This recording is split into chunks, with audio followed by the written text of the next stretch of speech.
Kau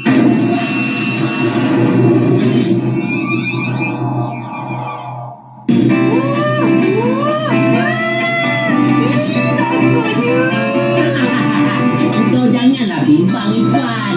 Aku akan bawa kau pergi ke sana dan kembali dengan selamat.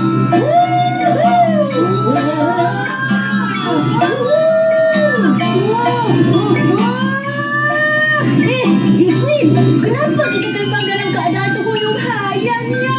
Aku takutlah. Ikhwan, angin dah semakin kencang. Kita kena lebih berhati-hati.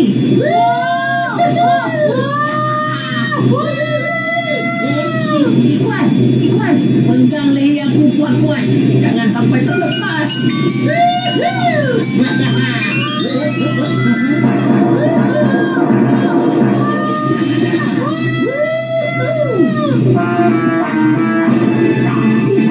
Ada kumpulan burung garuda cuba sampai kita dari belakang. Janganlah bimbang, Ikhwan.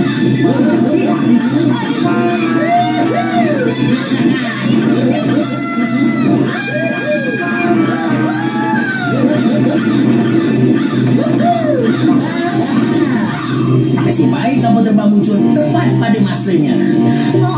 Alhamdulillah.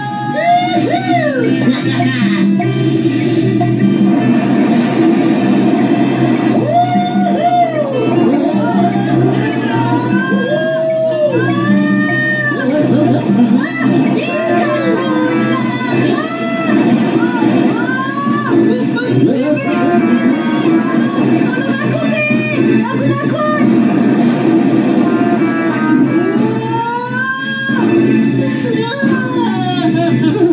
Relaxlah, Ikhwan. Kau masih selamat kan? Aku takut dari Queen. Aku tak kira. Aku nak balik sekarang juga. Cuba kau buka mata kau jam. Tengok keindahan alam semula jadi ciptaan Tuhan. Aku takut dari Queen. Wah, seronoknya tengok awan-awan putih ni. Awan ni lah yang melindungi kita dari panas matahari dan turunkan hujan. Hai, besar sungguh rahmat Allah kan? Subhanallah. Jom kita teruskan perjalanan kita, Iqbal. Baiklah. Jom. Subhanallah walhamdulillah. Subhanallah. Cantik. Tak sangka aku dapat berdiri kat depan Gunung Merapi sekarang ni. Iqbal, kalaulah secara tiba-tiba Gunung Merapi ni meletus, kita nak buat macam mana? Nak buat macam mana lagi? Cabut larilah. Iqbal, macam mana gunung berapi boleh terbentuk? Macam ni. Sebab dekat bawah permukaan bumi ni terdapat gas, abu dan batu cair yang panas. Itu sebab rekahan boleh terjadi dekat atas permukaan bumi. Oh, macam tu rupanya. Lepas tu, macam mana pula lava boleh terjadi, Iqbal? Yelah, bila jumlah air dalam kawah bawah permukaan gunung berapi bertukar menjadi lemeng besar, lavanya akan terkeluar dari dalam bumi melalui rekahan atas permukaan bumi. Berapa suhu kepanasan lava tu, Iqbal? Kepanasan lava boleh mencapai di atas 100 darjah Celsius tau. Wow, kau memang bijak lah, Iqbal. Macam mana kalau aku nak jadi bijak macam kau? Alah, senang je. Amalkan sikap suka mengkaji hal ehwal alam semula jadi dan rajin membaca. Iqbal, kenapa tiba-tiba ada gegaran kuat ni? Mengikut firasat aku, kalau gegaran dan rekahan bumi ini terjadi secara tiba-tiba, ini bermakna gunung berapi nak meletup. Apa? Tidak. Habis tu, kita nak buat apa sekarang ni? Nak buat apa lagi? Cabut larilah. Gunung berapi meletus.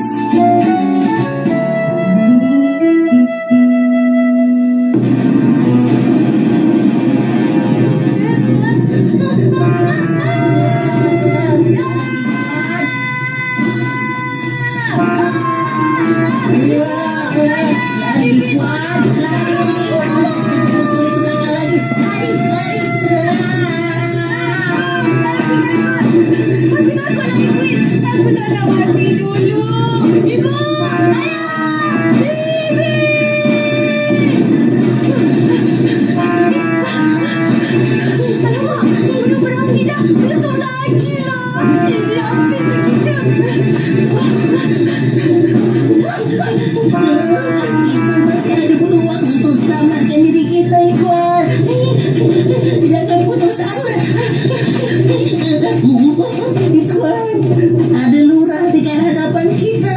Kita terpaksa lompat sejauh yang mungkin.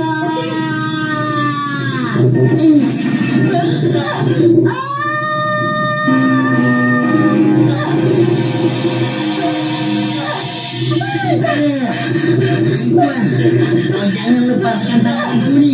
Aku masih ada peluang untuk selamatkan kau.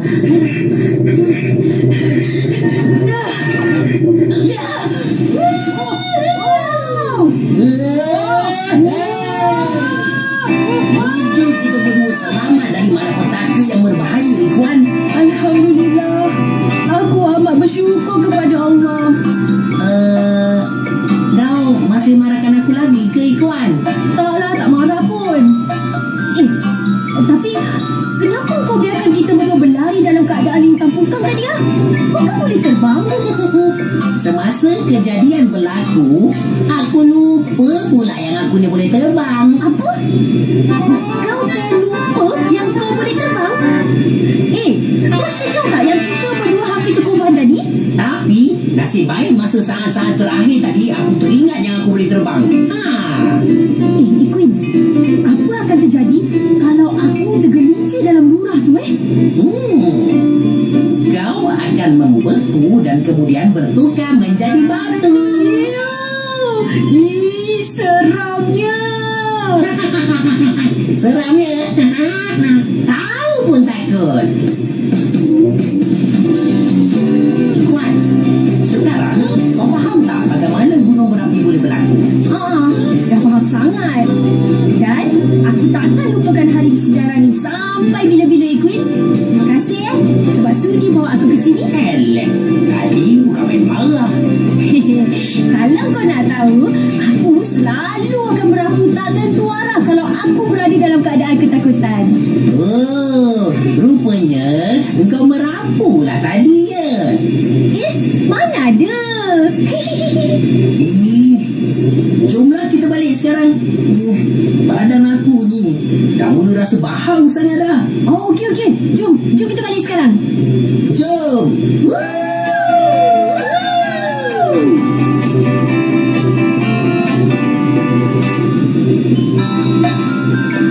Queen, aku ni dah tak sabar nak balik rumah lah.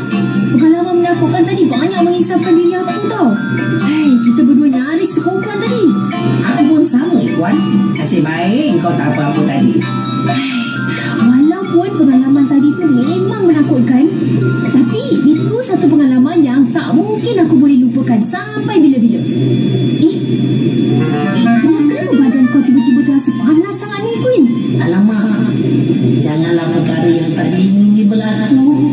Aku membanggakan keselamatan Ikhwan kalau aku tak boleh meneruskan lagi perjalanan ini.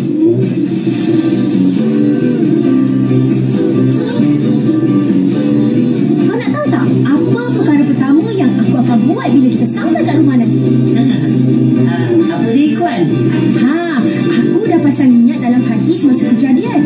Kalau aku terselamat dari malapetaka ni, aku akan puasa selama 3 hari berturut-turut.